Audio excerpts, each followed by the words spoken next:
Hey guys, it's Hunter. Welcome back to another episode of Askgufish. Quick update before we get into it. Thank you so much to everyone that's already pre-ordered a limited edition Valiant Mola Jupiter or the Mola Smith. Haven't even released the demo videos yet. I only talked about them last Askgufish. There's already support for Valiant Guitars who are somehow managing to create absolute custom shop quality instruments in the middle of a fucking war zone. A lot of unique specs as well as premium modern features, bare knuckle pickups, stainless steel frets, and of course a portion of the proceeds are going to save the children. They do work on the ground in Ukraine to provide much needed aid to children and families affected by war. Anyways, I just wanted to say thank you. Really thank you. But in the meantime, you guys had questions over on Discord. Don't forget to join that if you haven't already. That's where I pull most of the questions from, and it's just a good time. Link in the description, and with that, let's get into your questions. Eric Fernandez asks, not sure if you've seen it yet, but Mark Morton posted a picture of the Gibson custom logo on his Twitter like a week ago. No caption or anything with it, so people speculate he's leaving Jackson for Gibson. I hope not. I hate to say it like this, but I don't think Lamb of God or Morton is big enough for him to stay at Jackson and get a signature run with Gibson. He's a blues player, so a Les Paul signature does make sense for his style, I guess. I saw Lamb of God and Trivium tour together earlier this year, so maybe Mark jammed on some of Matt's Les Pauls.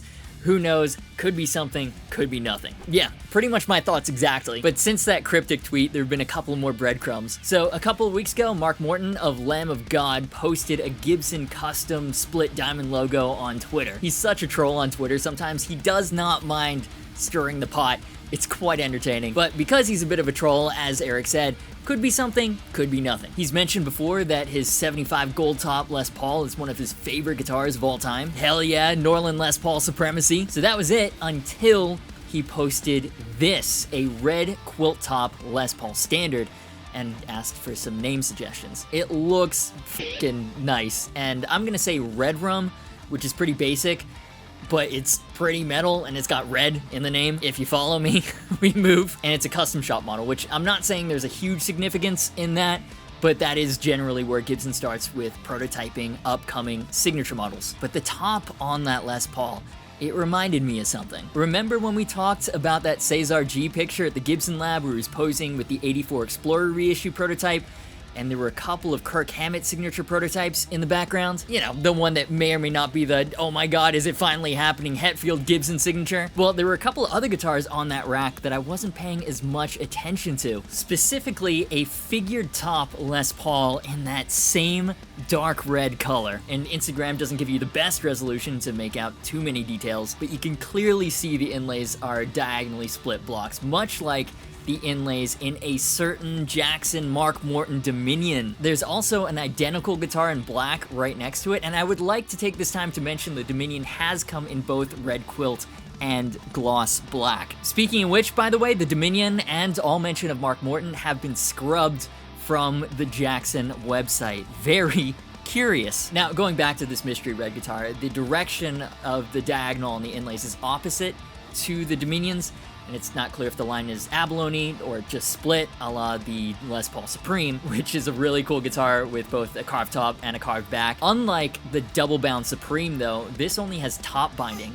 like a standard or like an Access. So it could be some sort of special Supreme Access run, but my guess, or honestly hope rather, is that this is a Mark Morton signature model that combines elements of both his Dominion signature and his new Les Paul standard. And just like the 84 Explorer reissue, I hope to God that this is not a custom shop run, but rather a Gibson USA model. That tends to be a point of confusion. The Gibson custom shop ones are the outrageous $7,000, $10,000 models. Gibson USA is a separate entity. They handle all the production level US made guitars, which are still fairly expensive these days, but they're not in 10 grand. Anyways, that's kind of where we're at right now. A couple of cryptic tweets, an Instagram picture with a blurry ass red Les Paul in the background. Whether or not it's a signature prototype, it's pretty clear that Mark Morton has left Jackson. He's now a Gibson artist, and that is super weird. Lamb of God's been one of my top 3 favorite bands for, God, 15 years now. Longer even. 16 years when Sacrament dropped. And Mark Morton's been a Jackson artist for that entire time. So seeing him play anything else is kind of wild, borderline wrong. Also, sadness, the Dominion was one of my favorite models that Jackson made. But also, I really like Les Pauls, so I'm not too upset. Man, Gibson, just when I think I'm done, just when I think that I don't need any more Gibson Les Pauls, they drag me back in. It's like, I'm good. I have enough of them. I've got a Maybach, a Navigator. They both make a better Les Paul for the money. But first it was like the Heafy Origins, and I was like, okay, after that, I'm done. Then they teased the Adam Jones Silverburst Standard Custom Hybrid, and I was like, well, fuck, I need that. Now a Mark Morton signature? God damn it, Gibson, calm down. You've already got the Kirk Hammett Greenie coming out. I'm fucking in already. I jest. Keep them coming. Although at some point, I hope that Gibson starts bringing in more modern artists so we get a proper modern Les Paul with stainless steel frets and an Evertune. That'd be wild. You know, I love them. Lamb of God is a more modern band than Metallica or Megadeth, but they're not exactly new either, and I don't see this Les Paul breaking any new ground for Gibson. Anyways, this is where I'll throw it to you. What do you think about Mark Morton leaving Jackson for Gibson, and do you think that's a Mark Morton signature standard? I've submitted all my evidence to the court. Let me know what you're thinking down below. I also submit to the court the sponsor of today's video. Let's take a quick second to thank today's sponsor, Vite Ramen. Now, I'd heard a lot about Vite Ramen before, really stoked they're supporting the channel. Basically, it's instant ramen, but actually healthy. A lot of people, myself included, love the convenience of instant ramen. I ate so much of it in college. None of it had any nutritional value whatsoever, but Vite Ramen seeks to change that and make it taste better in the process. Vite Ramen is a full meal, real ingredients, full of nutrients, vitamins, fiber, up to 31 grams of healthy protein. Takes about 3 minutes to make, but the best thing? Formulated by a top nutritionist and crafted by a chef with Michelin star experience, it actually tastes really good. Made in the USA with real chicken broth, real Japanese miso, real quinoa, which is a healthy superfood. So yeah, instant ramen, but actually healthy. So if you're ready to see why so many people love and enjoy Vite Ramen, head on over to viteramen.com/Agufish or just click the link below to get a bundle with 25 bucks in free gifts and free shipping in the contiguous US. Also for you guys, you can get 10% off by using my code Agufish. And of course, clicking the link helps support the channel by letting them know that I sent you. Amy, Offset Connoisseur, asks, thoughts on people trying to scam your viewers? Dude, it's so shitty. You guys are the entire reason I even have a job. So like, you guys watching a video and leaving a comment puts you in danger of being scammed? It sucks. And it's all over the platform. It's not just my channel. I've flagged certain keywords, been banning each scam account as they pop up, but it's like a stupid game of whack-a-mole. They just keep coming. I have no idea how many Telegram accounts I supposedly have by now. I have even told myself that I've won shit. Imagine that. Basically, if you're not familiar with this scam, they'll comment, they'll tell you that you've won something, whatever the title of the video is, Gibson, Adam Jones Standard, or whatever. They'll ask you to message them on Telegram. If you do, they'll say that you won. All you need to do is pay for shipping. Sounds like a juicy opportunity, right? $3,000 guitar, all you gotta do is pay 100 bucks in shipping. Except there is no guitar, you're just giving them money and then you'll never hear from them again. It's actually quite an old type of scam, but I guess since no one's on Telegram, they can kind of get away with it. There's nothing to really verify. But with how advanced Google's AI and algorithms are, how has this not been sorted out yet? This has been prevalent on the platform for months, and it's just getting worse. Now they're even providing real personal information about YouTubers to fake legitimacy. Sure, because why not? Let's just add doxing to the scam. YouTube is doing very little to protect viewers, to protect creators, and it's very frustrating. So yeah, I don't know, man. Don't fall for this shit. I'm not on Telegram. I have no idea who actually is. And for giveaways, I will not ask you for money. If I can't afford it, like sending guitars to Europe, I just won't do it. Number 1 Breaking Benjamin fan asks, what was your favorite show to watch as a kid? You know, I actually barely watched TV growing up. I'd much rather kick a soccer ball around or play video games. I just have no attention span. Even now, it's very hard to sit through an entire movie. That being said, Power Rangers Turbo was pretty dope. They kicked ass and drove cars that could transform into a bigger Power Ranger that could kick even more ass. And the Power Rangers theme songs, dude, so good. Mattman asks, do you feel like extended range guitars have a place in modern day popular music, or will it continue to be a niche thing like it is now? You know, my heart wants to say that extended range will go mainstream, you know, like Harry Styles with a 7-string or whatever, but I don't know, I just don't see it happening. Guitar is traditionally the mid-range instrument. There's really no other genres besides metalcore, deathcore that really celebrates tuning stupid low. Radio butt rock kind of tried it a little bit, but we kind of stopped with drop C on that front. But like country, like pop, that would be sick. Could you imagine Ariana Grande just casually drops an 8-string heavy single? Nah, that doesn't happen in country and pop. They let the bass do their thing. Also, if you're not used to them, 7-string, 8 strings are weird instruments to play. And most mainstream songs have no need for guitar to have that massive range where you've got the super low notes and also the upper register. With how bass heavy modern production is, like sometimes you just need that primal caveman shit to get the crowds going. I can almost see baritones becoming more popular as kind of a midway point between the bass and the guitar. Personally, I prefer baritones for modern metal as well. The longer scale length is much easier to adjust to than a super wide neck. But yeah, I just don't see 7 or 8 strings moving to the mainstream outside of the world of metal or virtuoso music, simply because there's just no need for it. But here's where I'll throw it to you. What do you think? Will 7 and 8 string or extended range guitars ever become mainstream popular? Let me know what you're thinking down below. Hey, so Fulltone is apparently closing. Now, I'll be honest with you. I know they're a classic boutique brand, but I'm not really a pedal guy. I don't know too much about them. Really, the only things I know about them are the OCD pedal is apparently a very, very good overdrive. And also the founder, Mike Fuller, has a reputation as a very talented jerk. He had that infamous rant on Facebook last year. Employees revolted, dealers pulled their support, customers moved elsewhere.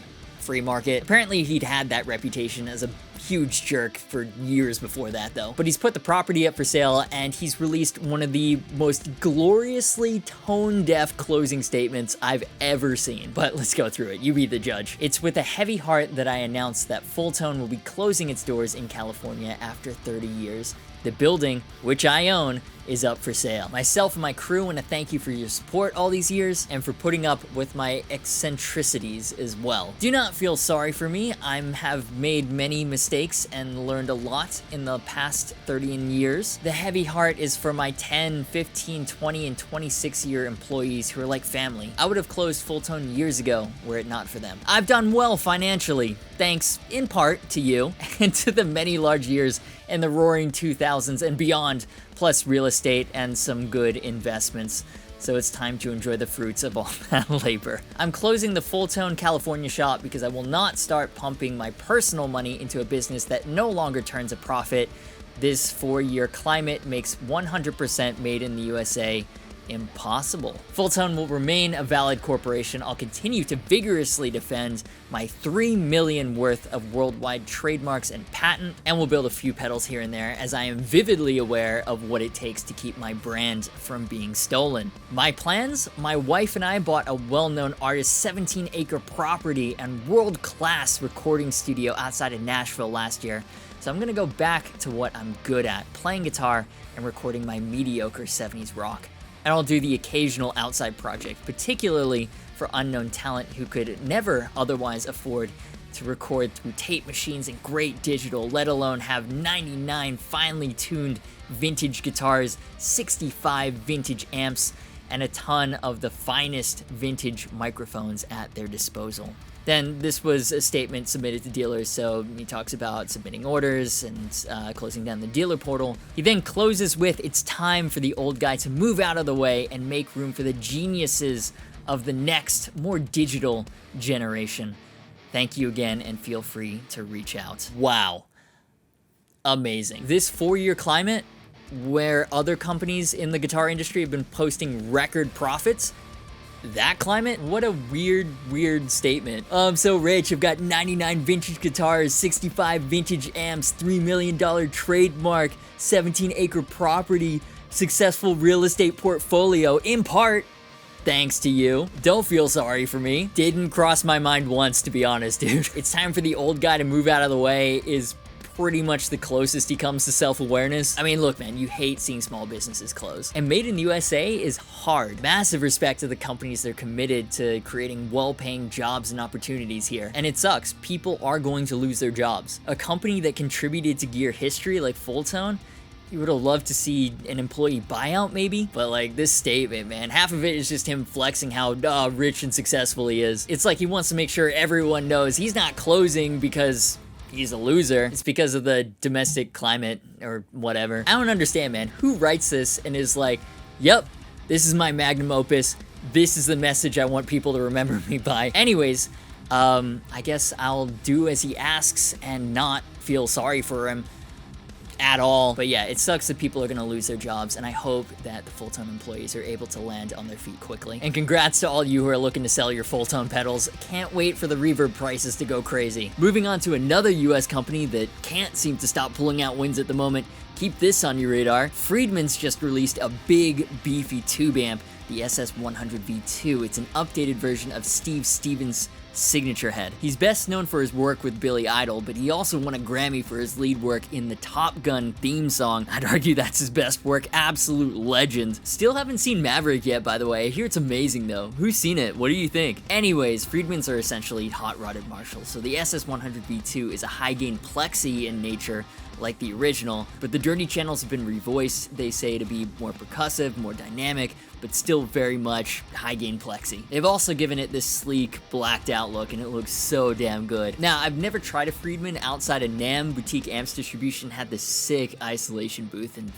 they sounded so good. But I've never spent an extended amount of time playing around with one in a studio environment. But what do you guys think of Friedman and of this updated Steve Stevens model? Then Fender dropped a cool looking model this week, the Kingfisher Telecaster Deluxe. It's a signature model for Blues King Crystone Kingfish Ingram. And the first thing that caught my eye was the spectacular Mississippi night color. The second thing that caught my eye is it has a roasted maple neck with that big 70s headstock.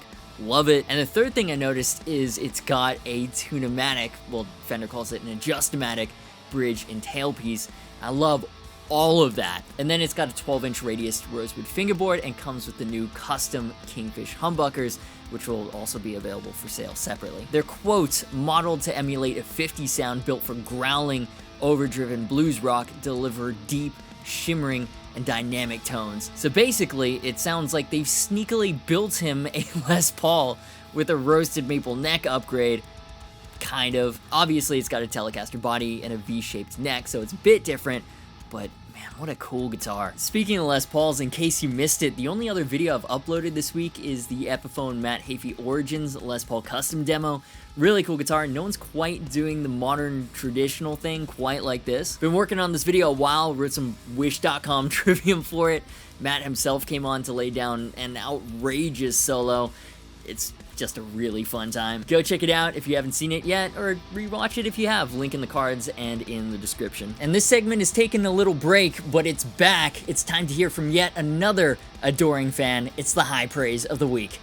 Be quiet, Machine Gun Kelly. He has a more successful career than you. Now, look, based on the grammar and the fact that he's defending Machine Gun Kelly, I'm not gonna dunk on a child, but he left this comment on a video that has nothing to do with Machine Gun Kelly at all. Yeah, obviously MGK has an objectively more successful career than my dumbass. I talk about guitars in the spare room, but no one even brought him up in that video whatsoever, and I thought that was very funny. A big shout out to my amazing patrons. You guys are awesome. The names of these wonderful people are on the screen right now. If you want to join them in directly supporting the channel as well as get bonus extras, link is down below, as are social media, Discord, and affiliate links. As always, thank you so much for watching. You've been awesome, and I will see you for the next video.